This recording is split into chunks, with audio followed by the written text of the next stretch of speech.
이제 여기서부터 이제 변형되는 모습들이 나오기 시작하는데 이제 여기서 중요한 비공유 전자쌍을 가지는 경우를 얘기합니다. 비공유 전자쌍을 가지는 경우 어떻게 되느냐? 중심원자의 결합 중심원자의 결합된 원자수와 비공유쌍에 따라서 이제 달라지는데 여기서 중심 원자의 3개의 원자와 결합을 해요. 이때 중심 원자의 비공유 전자쌍의 수가 하나인 경우, 즉 공유 전자쌍은 3개, 비공유 전자쌍은 하나인 경우. 여기서 그림을 볼게. 여기서 가장 기본이 되어지는 게 얘거든. 근데 3개 다 하지 말고 하나만 공부하신 다음에 그 다음에 주기율표만 잡으시면 됩니다. 여기서 이제 보게 되면은 일단 여기서 보게 되면 공유 전자쌍이 여기에 이렇게 선이 되어져 있는 게 보일 거고, 그 다음에 비공유 전자쌍이 여기에 이렇게 하나 되어져 있을 것이에요. 라고 했었을 때 얘와 얘끼리는 공유 전자쌍이니까 같은 결합이야. 근데 비공유 전자쌍은 가까이에 있지. 그러면 어차피 이름을 다 때려치고 공유 전자쌍, 비공유 전자쌍 다 버리고 어찌됐건 전자쌍은 몇 개야? 4개지. 어차피 4개는 전자쌍이야. 그런데 여기서 기억할 게 누구를 기억하냐면 바로 얘를 생각해보자. 메테인을 생각해 보십시다. 메테인을 보게 되면 얘는 어떤 구조였던 거야? 알겠지만 정사면체의 구조를 가지고 있었지. 그 다음에 얘네들끼리 어때? 결합각이 밸런스를 맞춰서 이렇게 정사면체 모습을 띠고 있었는데 그 중에 하나가 달라진 거라고요. 그 중에 하나가 중심원자의 질소고 탄소인 건 다르지만 4개잖아. 얘도 어찌됐건 전자쌍은 4개예요. 단지 공유 전자쌍이 4개냐, 공유 전자쌍 3개, 비공유가 하나냐의 문제인 거지. 라고 했었을 때 얘가 거리가 가까이 있다 보니까 모습이 약간 찌그러져요. 찌그러져서 어떤 모습을 가져? 이 정사면체가 아니라 여기서 나온 것처럼 삼각뿔의 형태. 여기서 제가 그림을 다시 그려줄 테니까 볼게. 여기서 얘 모습이 어떻게 생긴 거냐면 해서 여기에 탄소가 있고 여기에 수소, 여기에 수소, 여기에 수소, 여기에 수소 해서 정사면체를 갖고 있었거든. 그러면 얘 그림을 그려볼게. 암모니아를 그려볼게. 얘도 원래는 정사면체 일단 모습을 사면체를 그려줘요. 그 다음에 중심에 질소를 그립니다. 이렇게 여기까지는 얘 모습이나 얘 모습의 생김새는 똑같지. 그런데 그림을 그릴 때는 이렇게 모습을 그릴 때는 비공유 전자쌍은 표현하지 않고 얘를 어떻게 안 그려줘. 그러면 얘가 어떤 모습으로 바뀌냐면 요 모습이 해서 여기에 질소가 있고 수소만 여기다 이렇게 표현을 해요. 그러니까 얘를 표현하지 않은 거야. 그러니까 결국엔 그림을 어떻게 그리느냐? 다시 그리면 이렇게 돼서 여기에 질소를 그리고 모서리에 여기다 질소를 그리고 모서리에 여기다 수소를 그립니다.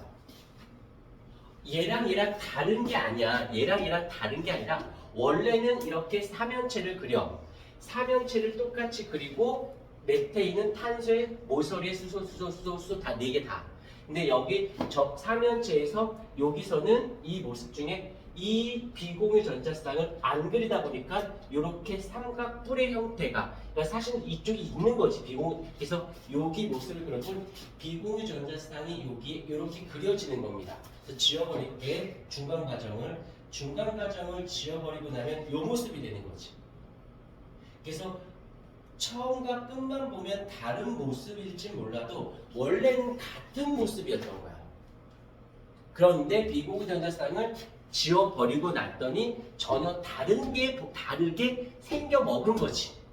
원래는 같은 거에서. 그래서 그리다가 뭔가 어색하면 얘를 그려놓고는 얘를 제껴서 사면체 요것만 표현한 게 얘가 된 거라고요. 이해가 됐습니까? 오케이. 요거 잘 봐주시고 그 다음에 플로리나 질소도 그렇고 염화인도 그렇고 똑같이 다 똑같은 형태. 근데 여기서 이제 너희들 이제 영상 보고 필기를 좀 해주셔야 되는데 여기에서 다른 점이 있어요. 좀 얘를 또 다시 확대해 볼게. 주주주주주주주주주 확대. 둘 다 어찌 됐건 간에 삼각뿔의 형태를 띠고 있는 건 맞아요. 근데 자 여기서 보자. 전기 음성도를 보자. 얘는 지금 원자핵이 7이고 플러스 1이고 얘는 플러스 7이고 얘는 플러스 9가 되는 거지. 그러면 전기 음성도는 누가 센 거야? 여기서는 얘가 센 거죠. 여기서는 얘네들이 센 거지. 그러니까 공유전자쌍이 어떻게 돼? 얘는 이쪽으로 치우치는 쪽으로 화살 표시를 그린다면 여기서는 플로린 쪽으로 전기 음성도가 치우치는 쪽으로. 그러면 자 한번 묻자. 얘네가 대칭 중심 원자를 기준으로 했을 때 중심 원자를 기준으로 했을 때 하나만 생각하자. 대칭으로 보여? 비대칭으로 보여? 비대칭이야. 얘를 중심으로 해서 이지만 얘 때문에 여기서도 얘 때문에 비대칭인 거 보이죠? 그러면 얘는 극성이에요? 무극성이에요? 라고 한다면 극성이 되는 거야. 대칭이면 무극성, 비대칭이면 극성이어야 되니까. 오케이. 이렇게 잡아주시면 되어집니다. 자, 이번에는 이번에는 누가 나오냐면 중심원지 두 개의 원자와 결합을 하고 비공유 전자쌍의 개수가 2개일 때 지금 이 구분형의 이 모습을 이렇게 보면 자, 봐봐. 다시 메테인을 생각해보자. 메테인 같은 경우는 정사면체 모습을 띠고는 중심의 탄소, 모서리에 이렇게 수소. 그래서 여기 이렇게.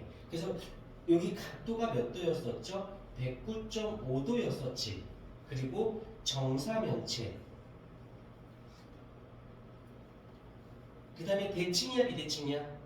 중심 원자를 기준으로 했을 때는 대칭 구조인 거 인정합니까? 그러니까 얘는 무극성이 되어졌어요 라고 얘기를 하는 거라고. 자, 한번 다시 그 다음에 다시 그릴게. 다시 모습 그림이 보지 마. 해놓고 이번엔 질소를 그릴게요. 질소는 수소가 3개만 그려져야겠지. 그 다음에 이렇게 모습을 띠고 여기 비공유 전자쌍은 이렇게. 원래 3인체가 기준이야. 그런데 비공유 전자쌍을 표현하지 않으니까 어떻게 그려? 이렇게 그려놓고는 여기 요 질소를 요쪽 모서리에다 갖다 놓고는 비공유 전자쌍을 수소를 이렇게. 그 다음에 결합선은 이렇게. 됐죠?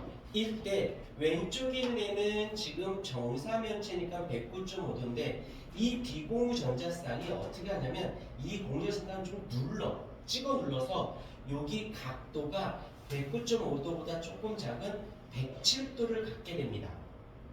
약간 찌그러져요. 그래서 얘를 뭐라고 불러? 삼각뿔이라고 부르는 것이고 딱 봐도 비대칭이잖아.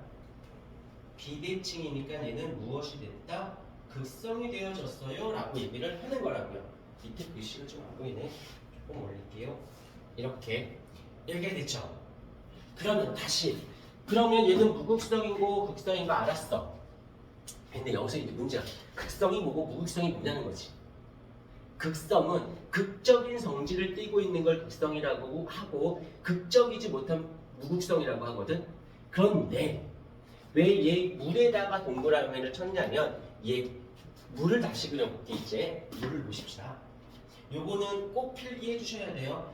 좀 이따가 필기할 거야. 이렇게 놓고는 여기에 산소가 들러붙고 수소가 2개만 있으니까 여긴 거고 요쪽 라인에 비공유 전자쌍, 요쪽 라인에 비공유 전자쌍. 근데 아까 뭐라고 했더라? 비공유 전자쌍을 표현하지 않기로 했다며. 그러니까 생김새는 어떻게 그려야 되느냐?